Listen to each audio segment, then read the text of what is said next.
साथियों, हम जो कुछ भी इस दुनिया में देखते हैं वही यह दुनिया भी हम में देखती है। हमारी दृष्टि और हमारा नजरिया ही हमारी दुनिया का निर्माण करता है। वह कहावत है, न यथा दृष्टि तथा सृष्टि। कैसे समझते हैं? इस प्रेरक हिंदी कहानी जैसी सोच वैसा फल के माध्यम से। एक बार किसी कारणवश एक किसान अपने गांव से दूसरे गांव में जाकर बस रहा था। वह इस बात को लेकर सशंकित और चिंतित था कि जिस गांव में वह बसने जा रहा है वह गांव और वहां के लोग उसके लिए कैसे रहेंगे। इसी उहापोह में वह एक साधु के पास गया। साधु इस नए गांव के मंदिर पर एकांत साधना में रहता था। किसान ने उनसे पूछा, मैं इस गांव में आकर रहना चाह रहा हूँ, क्या यह मेरे लिए अच्छा रहेगा? यहाँ के लोग मेरे लिए अच्छे रहेंगे? साधु ने किसान के प्रश्न का तो उत्तर नहीं दिया, लेकिन उल्टे उन्होंने किसान से एक प्रश्न पूछ लिया। साधु ने किसान से पूछा, तुम जिस गांव से आ रहे हो वहां के लोग कैसे थे? किसान ने बहुत ही झल्लाते हुए उत्तर दिया, लालची, नीच, बेईमान। साधु महाराज ने उत्तर दिया, यहाँ भी ऐसे ही लोग रहते हैं। कुछ दिनों बाद उसी गांव में रहने के लिए एक और आदमी आया। वह भी इस बात को जानने के लिए कि गांव में कैसे लोग रहते हैं, उसी साधु के पास गया। साधु ने वही पुराना प्रश्न उससे भी किया, इससे पहले तुम जहां रहते थे वहां के लोग कैसे थे? उस आदमी ने बड़ी ही सरलता और विनीत भाव से उत्तर दिया, महाराज, वहां के लोग बहुत अच्छे थे, मृदुभाषी थे, एक दूसरे का सम्मान करते थे, एक दूसरे के कार्यों में हाथ बंटाते थे, मदद करते थे। उसका जवाब सुनकर साधु ने उत्तर दिया, यहाँ भी बिल्कुल ऐसे ही लोग रहते हैं, तुम्हें आनंद आ जाएगा।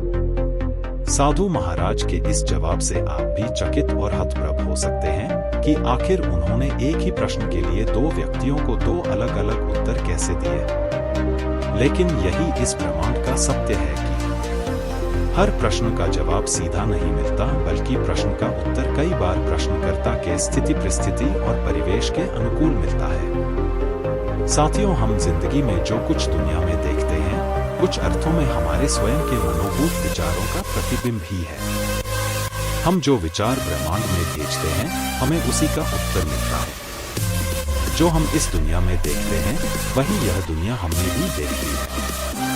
वह संस्कृत की एक सुंदर सी कहावत है। वह कहावत है, न यथा दृष्टि तथा सृष्टि। यह ब्रह्मांड, यह प्रकृति हमें मनोनुकूल फल ही देता है। हमारे मन में उठ रहे गलत अथवा सही, सकारात्मक अथवा नकारात्मक जो भी विचार है उसी का प्रतिबिंब अपने विभिन्न माध्यमों से हमारे जीवन में भेजती है।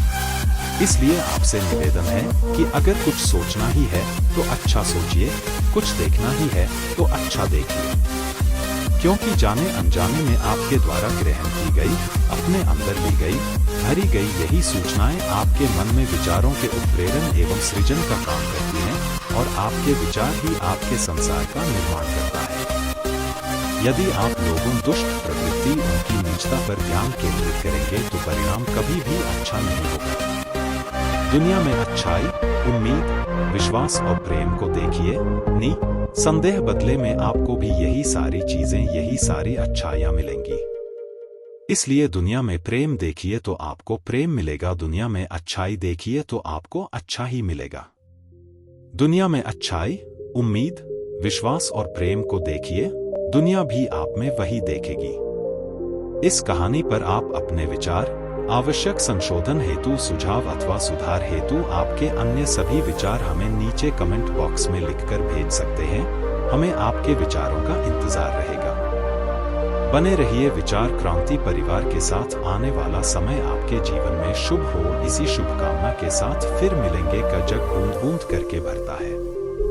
अतीत पे ध्यान मत दो, भविष्य के बारे में मत सोचो, अपने मन को वर्तमान क्षण पे केंद्रित करो। स्वास्थ्य सबसे बड़ा उपहार है, संतोष सबसे बड़ा धन है, वफादारी सबसे बड़ा संबंध है। जैसे मोमबत्ती बिना आग के नहीं जल सकती, मनुष्य भी आध्यात्मिक जीवन के बिना नहीं जी सकता। तीन चीजें ज्यादा देर तक नहीं छुप सकती: सूर्य, चंद्रमा और सत्य। अपने मोक्ष के लिए खुद ही प्रयत्न करें, दूसरों पर निर्भर ना रहे।